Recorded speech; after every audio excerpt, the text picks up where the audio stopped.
Egaa dhugaadhaa dubbiin kuni baay'ee gammachuu addaati. Gammachuun kun immoo gammachuu hunduma keenya gammachiisedha. Mooyii fi galmeen gaa'ela gaarii isiniif haa ta'u, mana gaarii bultii gaarii isiniif haa ta'u isiniin jenna. Homaa tokko yaaddoon hin jiru. Gammeenis si wajjin jirras cinaa jirra. Nu obboleeyyan keetii. Maatiin koof anis yeroo hundaa si wajjin akka jirru akka nu beektan barbaanna. Wanta kallee rakkoon hin jiru. Bultiin keessan bultii nagaa bultii gaarii isiniif haa ta'u. Intalli kee obboleettiin keenya intala gaarii baay'ee amala qabdu bareedduu kanasii kannineerraa akka takka gaariitti bulfattuuf jaalala gaarii akka laattuufis abdii sirraa qabna. Kanaatiif jaalala gaarii laadhuu fi kunuunsa gaarii laadhuu fi keessumaa immoo eegumsa gaarii godhii fi eegumsa gaarii ishee barbaachisa. Isa kana imaanaa sitti kennannaa. Fayyaa ta'aa, horaa bulaa waliin jiraadhaa, soorumaa horaa ilmaan hedduu godhadhaa, badhaadhaa isiniin jenna.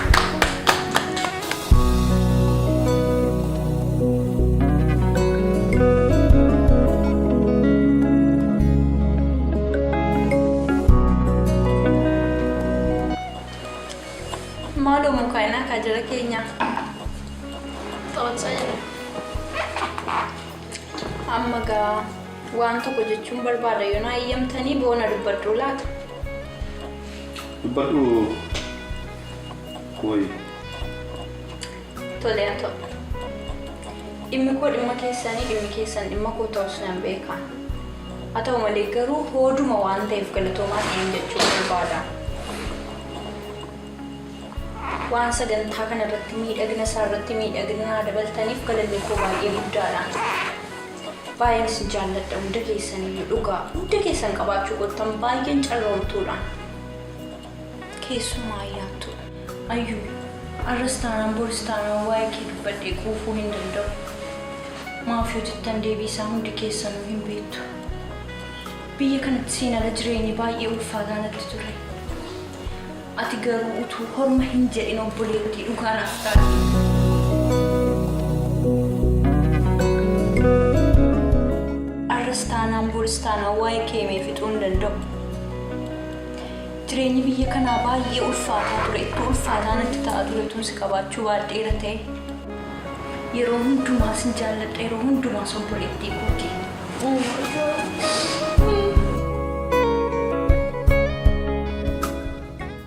Gamme. Addunyaa kanarra man jiraadhutti qofaa kun jiraadhadhee murteesseen ture. Murteessee dhiisuu qofaas hin turre. Yaalee sargeera. Garuu dubbichi dubbii sobaatii na adeemsisuu dide. Maaf yoo jenne dhugaa isaa walitti nuuf taana nuti isiniif uumamne isin nuuf uumamtan wal malee bareennu. Yeroo dhugaan kun naa galittan akkan heerumuu qabu wayita murteessutti. Dirqama nama biyya jirutti heerumuu akkan qabu murteesse. Maaf yoo jenne dubbiin biyya kanaa baay'een isaa babbadeera buburreedha waan ta'eef tokkollee nama na deebsisu. Egaa yeroon biyyatti heerumuu kana murteessetti gurbaan bareedaa qeerroo mataa goofaree kun sammuu bu'eessa kan dhufe. Gammee baay'ee jaalladhaan.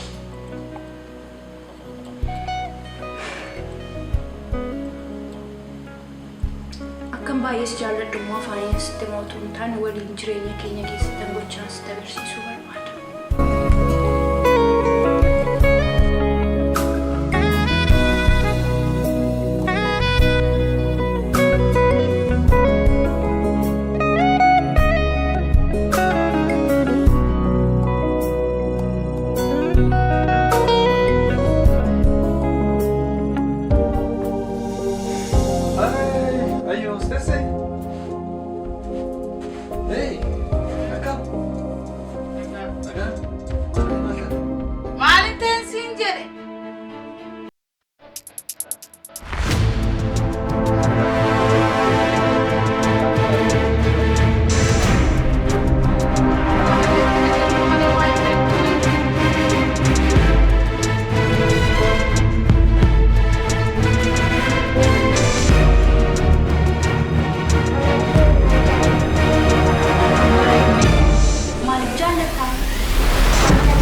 fincaa'uun danda'amu hundumti natti qosa rakkise maali? Baachirra teessaa. Ani irran taa'e maali fincaa'uun daqiiqaa maali? Isaan qosanii na rakkise. Maal. Isheen sun immoo dhuftee qostee na gaafatte. Ilaame waa'ee kee maal jaalladhu beektaa mooyiko. Ati baay'ee nama gaarii baay'ee hin jarjartu. Isheen callumattee jarjarti. Qubeelaa naa kaayii kana. Maal jechuu isheetti isheen ilaame ani biyya kana jireenya koo dheeraa biyya kana jiraadha. Garuu ani Oromoo intala Oromoo malee fuudhee intaa si gala. Nan beekaa. Intala aadaa koo beektu intala aadaa gadaasa beektu. Beektaa malee warra kanaa hin taane. Dhugaafii jettee. Hin taane maayiko. Dhugaafii jettee intala Oromoo fuutaa kan fuututtu iyyuu intala Oromoo akka boontuu fuutaa. Kanaafuu waan tokko shakin jedhanii eebboo Moiko lametti yeroo asuftume annanuma laphee mukoo kanarratti fushurur gootamu. Moiko boontuu koo beektaa ayyi. Baay'istee kanatti fakkaata dhiisi dhugaatii kana. Wantittiin kun kophaadhuma tokko ani machoofne. Wantittiin kanatti uffata si gaddisiisee bara. Dhugaatii yuutu yaaltamaan jira.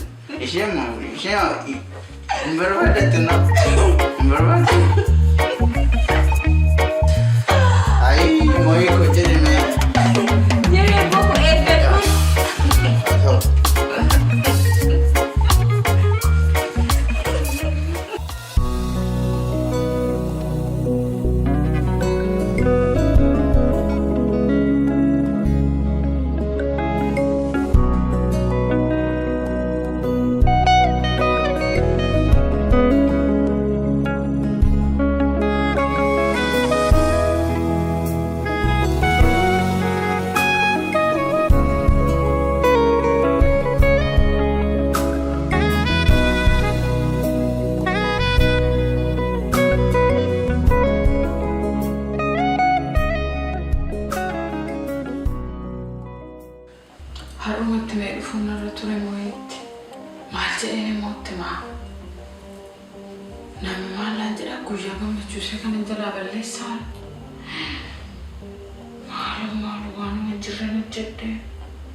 Bareedduu koo amma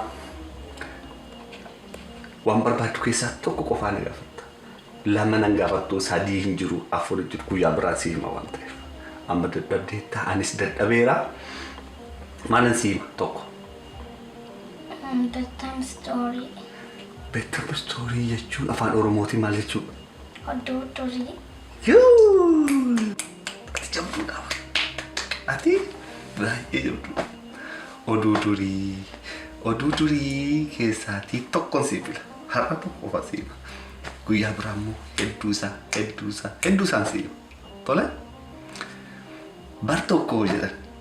Oduu durii yeroo jedhan maal jedhanii? Gadi guurii jettaadha. Ati jabduudha intalli.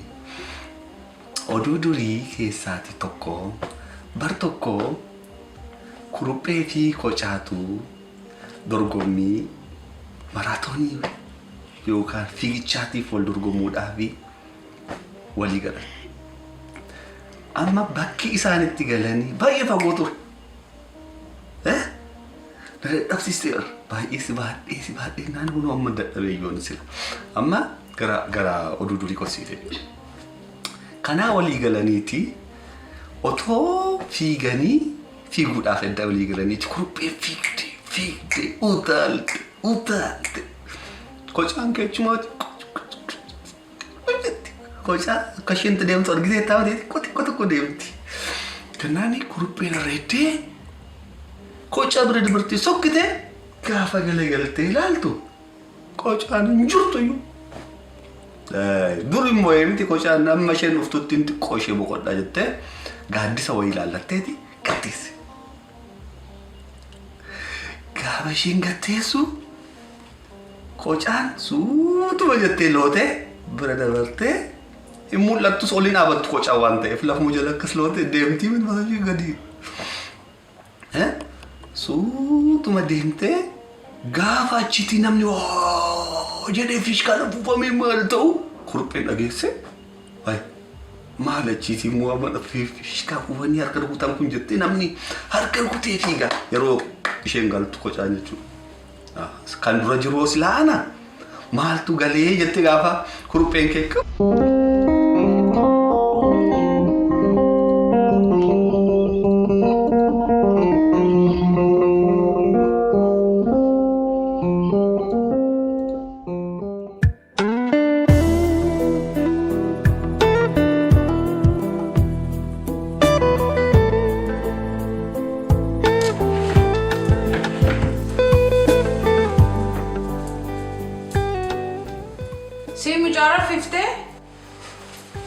Rafte. Uffata ciisichaa jijjiirtee fi moosuma seen guyyaa oltee rafifte. Anoon jijjiirree fi. Maaliif? Maal ta'a afaan raftu dadhabdee jirti waan ta'eef yoon irraa jijjiirra jedhee hirriba irraa kaati jedheen sodaadhee dhiise. Waanuma hundumaan ofii kooti hojjechuun narra jiraayi. Waanuma tokko bakka ati sirriitti hojjettadheen abdadho'an. Maaf hin godhin ree akkas taana. Waan godhe sitti miidhaa yoo ta'etti maaf deemtee hin godhin. Hiriyoonni kee namoota gaarii fakkaatu. Ati nama gaariidha gooftaa koo waan naa jaallatteef baay'ee galatoomi.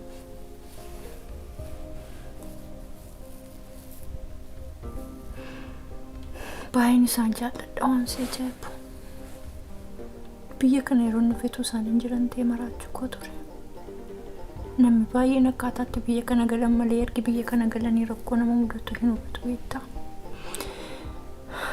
Isaan gaaddisa naaf ta'anii ani immoo isaan jalatti baqadhee waan baay'een ooleen waa hedduu naaf ta'an baay'een isaan jaalladha isaan qabaachuu kootti dhugaa baay'een gammadaan keessumaa kana ayyaantuu maalii akkan sitti himuun beeku.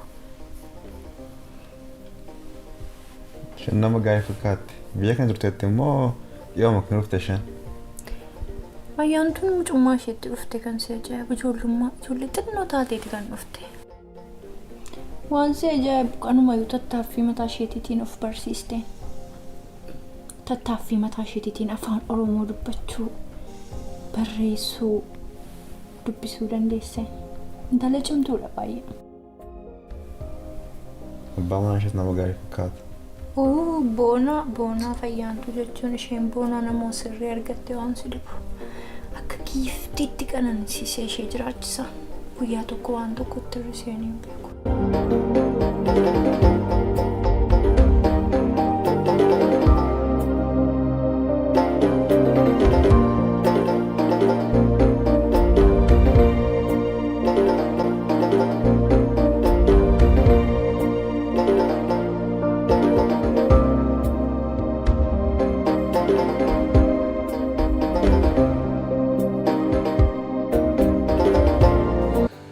Gammadaan moo'eedhaaf nama gaarii irratti yaadda.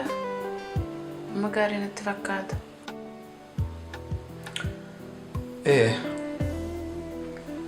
Nama gaariin fakkaata. Garuu moo'eedhaaf kaayyoomutu gaarii ture. Garuu maal goota gaa? Jireenyuma akkasii. Anis kaayyoodhuma seeraa wayya jedhee yaada. Maal jechaa jirta? Jechi koo wanti jechuu barbaade utuu ishee irratti nama kan biraan jaallannee kaayyooma wayyaaf jedhee yaadan ture. Maal ammaa dura kaayyoon irratti hin jaallannettee jaallateera jettee ragaa bahaa jirta jechuudha? Jechuu koo sitti meeraama. Utuu ishee irratti nama kan biraan jaallanne ta'ee kaayyooma wayyaaf si jechuu kooti laan.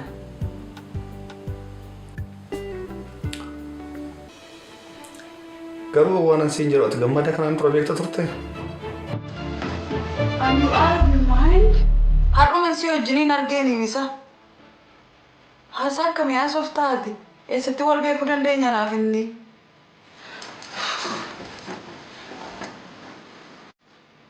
Maal ta'uu keetti si gaafachuu yakka? Waa hundumaaf iyyuu mucaa kee harkaan laaluu dabalata.